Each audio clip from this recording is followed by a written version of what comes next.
बातचीत इंडस्ट्री के लोगों से, पूरी पिक्चर बची है अभी प्रोमो देख। मेरे किस्से सुनोगे तो रो दोगे, लश्करी खुशी बकचोदी दोनों से भली बात थी। हमें रोका था बहुतों ने, परिवार खुश मुझे तुम क्या ही रोकोगे।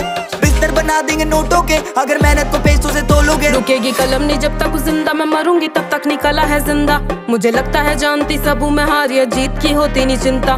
मैं सुनती हूँ लोगों को ज्यादा नहीं परा, मैं जानती सबके हूँ दिल का।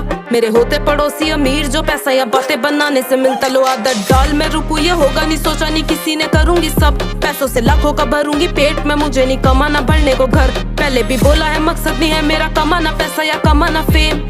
फर्क है मुझे बदलनी है दुनिया और तुम्हें बदलने हैं घर। करने से बातें हो जाती हैं ताजा वो यादें की कैसे करा मैंने शुरू था